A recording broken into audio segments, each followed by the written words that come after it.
Hello everyone. So, since I found out the truth, um, I'm a little disturbed because, you know, everybody starts somewhere, right? You know, we're with our parents, after birth until we're, 5. And then we start our journey through life and we become this person. And then after we leave high school, or like in my case, I didn't go to high school. I just worked. Um, then we become another kind of person, and then we become another person. So what it reminds me of is that You know, when we start working, we change our careers up to 3 times. That's what they say. So it's kind of like our lives, as we go through all these different things in lives, we want to know how we want to be treated, right? We know an idea of like where we're heading. You know, a lot of people say like write your goals down and all these things, but I didn't have that kind of upbringing. It's do as you say, period. And then if you make a mistake or fall off, and then see, you're not going to accomplish something. And I don't like that because everything is a trial and error. I'm real big about trial and errors because there's a lot of things I've done in my life that didn't work, but I didn't stop trying. So, here I'm getting older. I've been walking with the Lord since He called me at 42. He started working with me first, my wounds. But I was blind to really my life because I just worked, and we weren't allowed to have emotion. And my daughter and I talked about it the other day. Do as I say, not as I do, right? So when I was keeping notes on this last job, that was the first thing out of my daughter's mouth was, "This is crazy, Mom, but all these kids were raised as do as I do, not as I say." No, wait a minute. I'm sorry, scratch that. Do as I say, not as I do. I'm sorry. Wow, I don't know what happened to that. So, um, what I find is really shameful is that God loves you unconditionally. I don't know how many times I made that clear through all these videos. I don't know how many times everybody makes that clear. Walking with God is not conditional. I'm sorry. God wants you to walk your life. Like He wants you to go through life. Excuse me. I went to Ash Wednesday and I got ashes on my nose. But He wants you to walk through your life. He has a purpose for everyone, right? So everybody's path is different. When you have a preacher saying, "Let's do it. This is how we're going to do it. This is my church," I don't like you can get out. And I've been thrown out a couple of them for correcting them. But you have a right to decide how you want to live your life as long as you live it, correctly. Love your neighbor as you love thyself. I've met people who have never read the Bible and don't plan on reading it, and they're like, as long as I live my life rightly, I'm good. And I have a good example. So my mother's um, husband, her last one, um, when he died, he popped right through the veil. Third day to smile at me, let me know he was okay, and his whole family knew it. Um, it was crazy. It's like he came and visited all of us to let us know he was good. He never picked up a Bible. After he didn't even like religion. He didn't have anything to do with it. But after my mom died, he asked me a lot of questions because my mom prayed all the time. And then he's sitting right there with her. She could have answered all his questions. But instead, we spent 3 hours on the phone. And I got to talk to him about everything, every question he asked for. And then there was a couple more questions he had, and I had to send it to him in the mail, and he asked me never to send it again. It's like he forgot we had that conversation. Super strange. But he went to heaven just like that. Boom. He suffocated. He died the same thing my mom died of, and I believe it was in that house. Um, but nobody listened to me. Um, but and then I think about when I had breast surgery, you know, and they removed the one, and then um, and I just kept moving. I just kept moving. I kept moving. I didn't feel anything, and they had me going to all these different people. I had no idea what I was doing there. Like there was no support. There was no help. Only that book that Father provided, and I went with that book because he provided me that information. And then, and then, years later, it's my tongue. And I'm sitting outside, and Satan came to see me on the stairs. And he's in my face, bro. I'm not kidding. And he told me I deserved it. That I deserve having my tongue,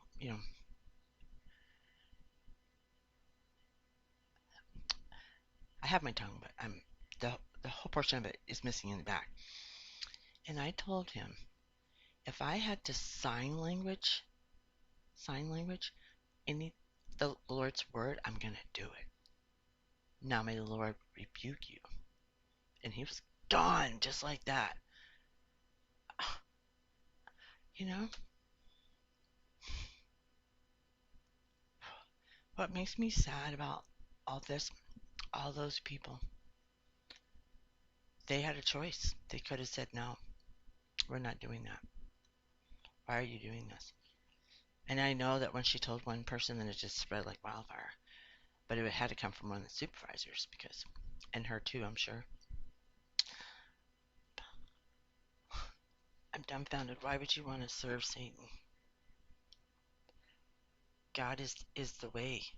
Look, he walked me through this process. He brought people on my phone, and my phone comes on, ding, and I would listen to these people. I mean, all different walks of life was on my phone, helping me get through this because I couldn't understand. You know, I never took the time to really understand anything.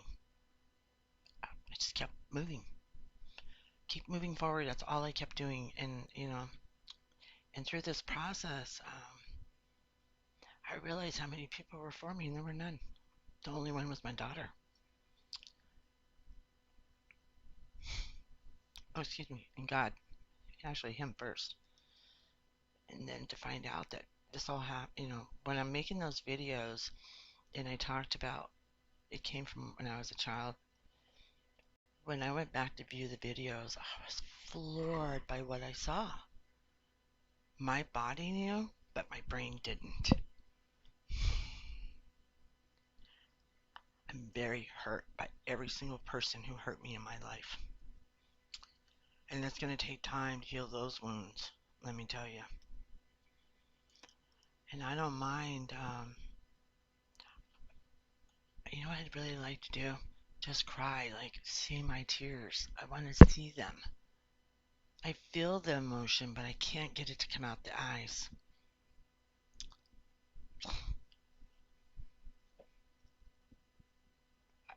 Some people in my family, when I was sick when I was a kid, they didn't take me to the hospital. They used home remedies. But as soon as they were sick, they were flying to the freaking emergency room to get their asses fixed. And then when I come here in bondage, um, 16 years ago, because I thought I was going to die, dude. I don't know where it came from. But I was in and out of the emergency room for years because I thought, I was afraid something was like bothering me. But the whole time it was the people I was around. But when I finally said, I'm not doing this anymore, I need change, I need to do something. So when I started eliminating people out of my life, I started healing. And I started working for the Lord. I think I was in and out of the hospital like 2 years. And they kept telling me it was anxiety. Crazy, huh? And I'd never felt afraid though. That's why I don't understand where the anxiety came from. Like, I was frustrated. I was frustrated, frustrated. The Father just kept talking to me.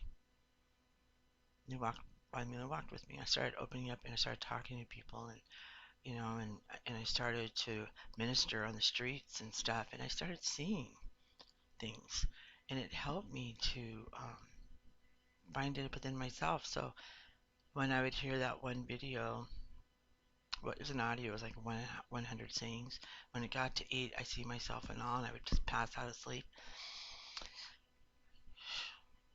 I think it was a way of God to heal me, to take my eyes off myself first of all, and to see what was really going on around me and in the world. I don't know why anybody. I know it's hard to work on oneself. I know that is so difficult. Trust me. I know.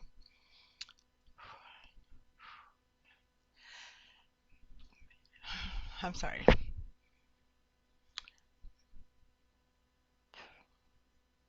And then, so when I started walking with the Lord, He was the one who started making me go back and apologizing to people, owning what I had did to others.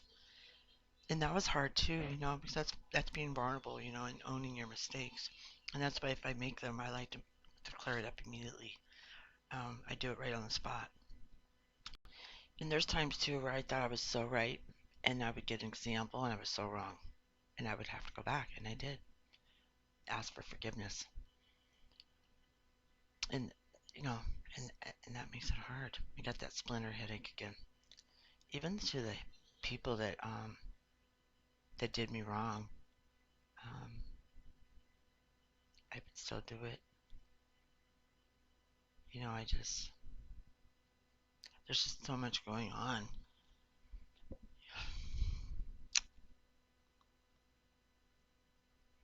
Oh my gosh, so much going on. And I'm really hurt because that person didn't even know me and she judged me by a phone call.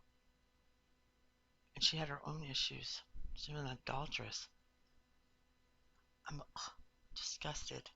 Literally.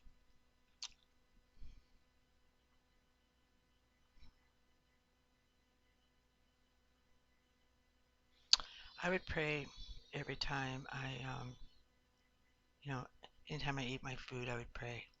And I felt for a while there it might have been my religion or this whoever spread the rumors had a mommy issue. And Father always told me don't deny your faith, and I did for a long time because I didn't like the way I was treated by others. It's really embarrassing when they spit on you in front of your own child, or push you or slap you. I never hit them back because the Lord says always turn your other cheek, so they can hit you again. And I would. And my daughter was like, why don't you stand up for yourself? I'm like, God will do that for me. He'll stand up for me. And He did. He did. Oh, my camera, I'm losing it. I'm losing it. He did stand up for me.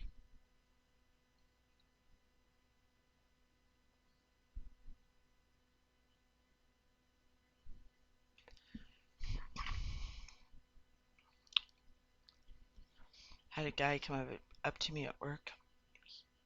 He talked to me briefly, it wasn't a lot. Just, he stayed with the other people mostly. But he came up to me and he asked me if I would give him a ride home. He goes, you don't have to, though. And I told him, I don't have anything against you. And even if you were my enemy and you needed my help, excuse me, not my enemy, even though if you hated me and you needed my help or needed to eat, I would help you. Because that's what God calls you to do. I lived in the complex 6 years ago, and my fa- the Lord God, my Father, He said to me, "I need you to cook Thanksgiving and open your doors to everyone." And I did, and they all came. Even these people who did not like me for no cause came and ate at my table, and I was so happy. At least it was one day of peace. When you hear stories of forgiveness, and you know, from you know, when things happen, they forgive right away. It just takes my breath away. It makes me cry because as individuals, they don't do that. They don't forgive that easy. It's eye for an eye. Another thing I want to talk about too, the Lord just showed it to me. So when I was going through this process, the Lord showed me Cain and Abel, and he killed his brother Abel. And then the Lord, asked him some questions, and he knew he killed him. So he told him, "You're going to walk the earth."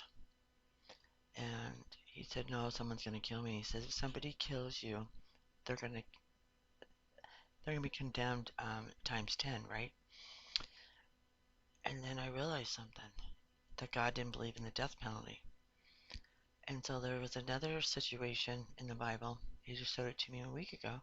And again, he let that person live and walk the earth. He did not kill them. He could have just struck them dead, and he didn't. because he doesn't believe in the death penalty. But when the other guy touched his box, his ark, died as soon as he touched it. He was warned though, and he touched it anyway, because he probably thought he was above God, you know. So the Lord keeps His word, keeps His promises, and I found it really fascinating. And I told my daughter, I said, Father doesn't believe in the death penalty. He believes for people to serve their time because it could be a healing process for them. And what gives us the right to kill another human being? We're not allowed to do that. I just wanted to share that with you. I just find that fascinating because I was taken back by it, literally. Blows my mind. It's really strange too. About a week ago, the doctor who did my first surgery, when she came up right before they gave me my anesthesia, I saw her hair blowing and a cape. She had a cape on. 2 weeks before the surgery, someone called me from the operating room, and I asked them not to play heavy metal music. I knew she was going to play dark music. So what happened was, um, after the surgery, I was real angry. I wanted to kill my doctor. They told me I was going to have an incision like this. I have an incision from the back of my ear already here. But it irritates me, and I was under 6 hours. It took me a year just to learn how to spell again.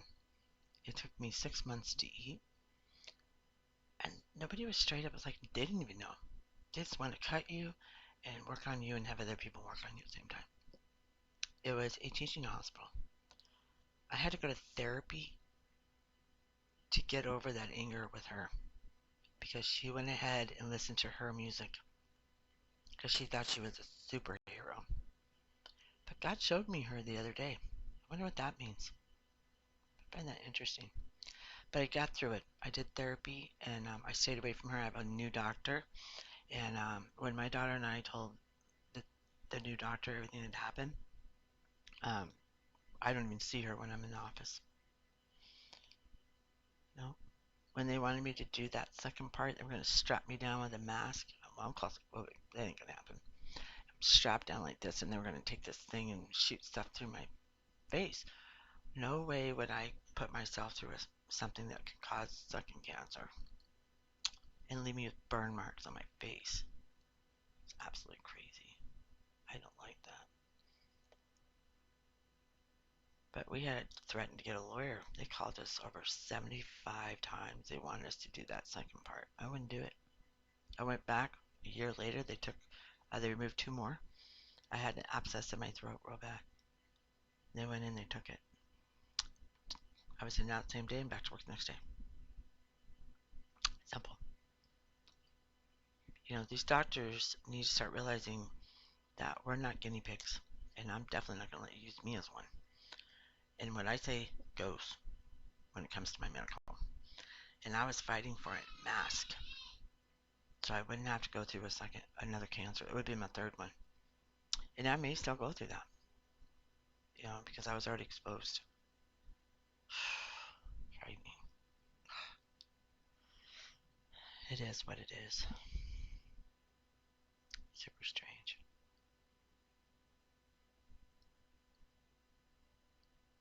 So disappointed.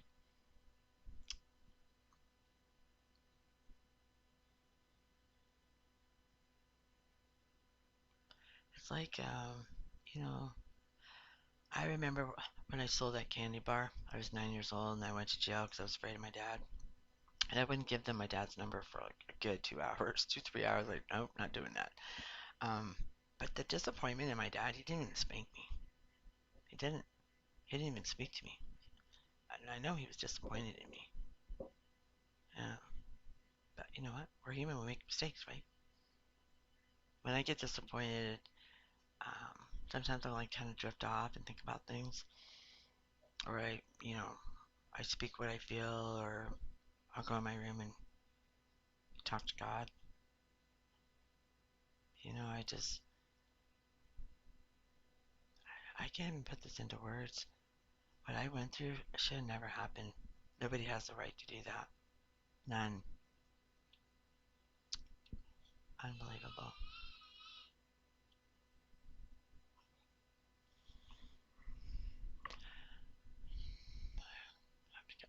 I'm speechless. I'm literally, I have a lot to say, but I'm speechless. Like, I do. It's cruel.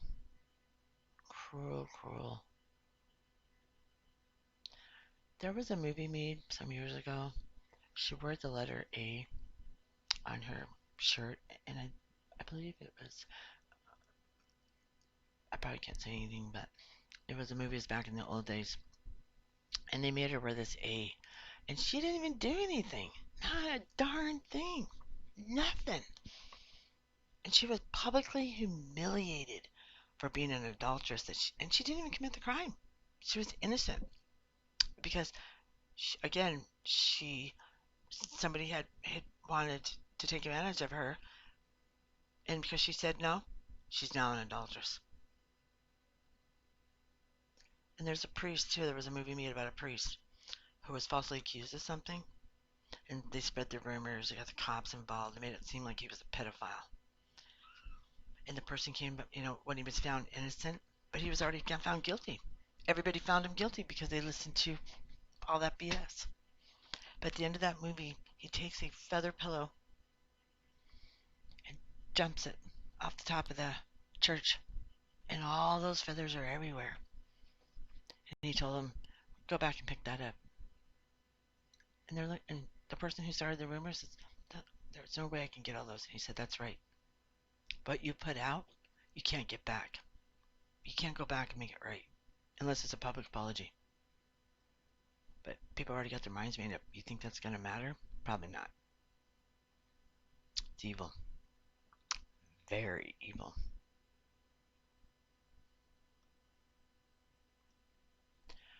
I raised my children on.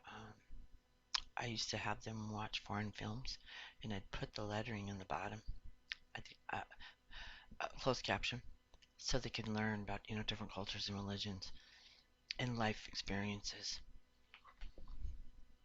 When my daughter was a little girl, she used to have all her dolls were black. They were Indian, um, Chinese. They were all these different cultures. And I lived in a Jamaican neighborhood when I lived in Canada. Because I had to start over. They had put me in housing. Um, and the people in the neighborhood go, "Why are her dolls like that? Ask her." I was, why would you ask such a silly question? That tells you that, you know, there's no hate here. We love everyone. We used to have dinner. Um, so everywhere I went, everybody wanted me to go to some church of theirs, and I would go. They would come right up to me, and I would go. So, so the Lord, He taught me like all these different religions, their belief system, and how they worked, right? So we had this one family, they're really cool, and they end up getting a place right next to us, and they invite us for dinner. It's a big bowl in the center of the table, and we pull our food out with our fingers, and we eat right off the table with our fingers. What experience for my kids to learn something. It was kind of weird and awkward for us. We're like, you know, but we did it just out of respect for their culture. Unbelievable.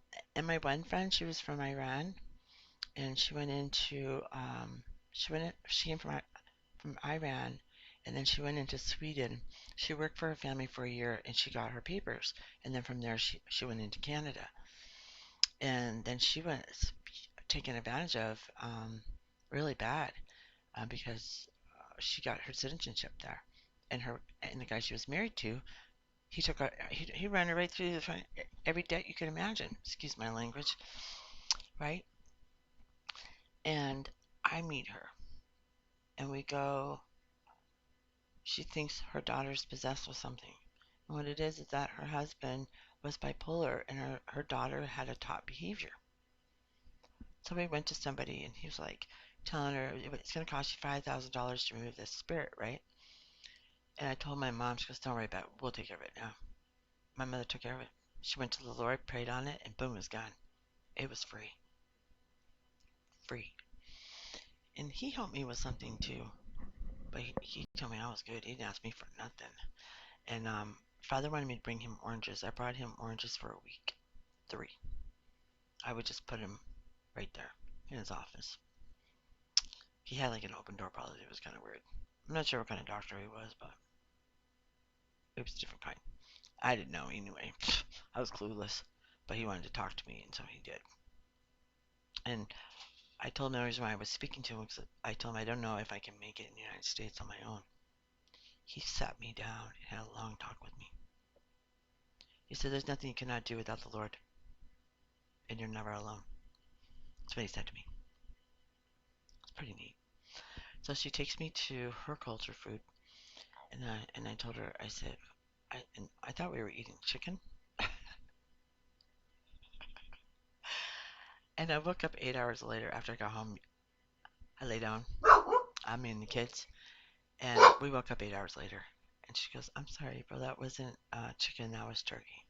The best turkey I ever had in my life." So they hang it upside down, and, and they drain all the blood, and then they cook it.